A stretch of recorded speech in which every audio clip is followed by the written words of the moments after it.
मुंबई मेट्रोत चाकू घेऊन प्रवेश, ना कुणी रोखलं ना मेटल डिटेक्टरला कळलं. स्टिंग ऑपरेशन मधून निष्क्रिय सुरक्षा यंत्रणांचा पर्दाफाश. लोकल ट्रेनमध्ये झालेल्या थरारक हत्यांच्या जखमा अजून ताज्याच असताना या स्टिंग ऑपरेशन मधून खळबळजनक वास्तव समोर आलंय. मुंबईकरांचा दुसरा हक्काचा आणि सुरक्षित मानला जाणारा प्रवासही धोक्यात असल्याचं दिसतंय. लोकमत टाइम्सनं केलेल्या एका खळबळजनक आणि धाडसी स्टिंग ऑपरेशन मध्ये मुंबई मेट्रोच्या सुरक्षेची लक्तरं वेशीवर टांगल्याचं दिसलंय.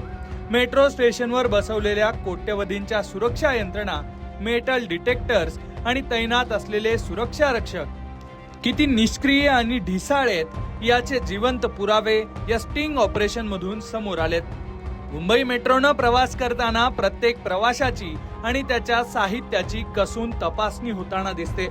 मेट्रो सुरक्षित आहे असा दावा प्रशासनाकडून नेहमी केला जातो, पण लोकमत टाइम्सचा रिपोर्टर गौरांग कदम यांनी या दाव्याची पोलखोल केली आहे. कारण थेट या स्टिंग ऑपरेशन मध्ये रिपोर्टर चाकू घेऊन मेट्रो स्टेशन मध्ये घुसला.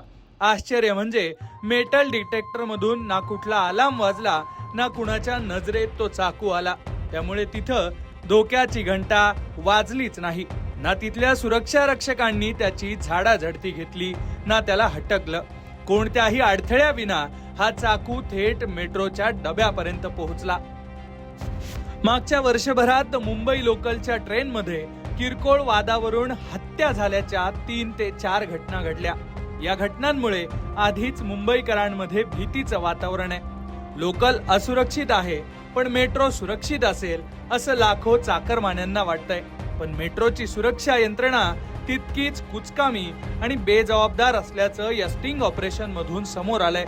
जर हा रिपोर्टर स्टिंग ऑपरेशन साठी चाकून येऊ शकतो तर एखादा गुन्हेगारी प्रवृत्तीचा माणूस तिथे मोठा अनर्थही घडून आणू शकतो असं यातून स्पष्ट दिसतंय.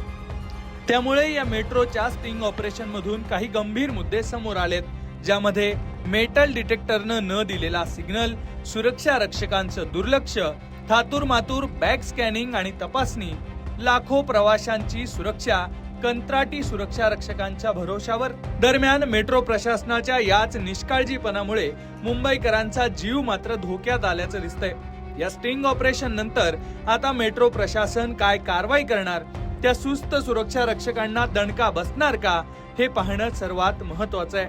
तसंच मुंबईकरांनी सुरक्षित प्रवासासाठी नक्की कुणावर विश्वास ठेवायचा असाही प्रश्न या स्टिंग नंतर उपस्थित होतोय.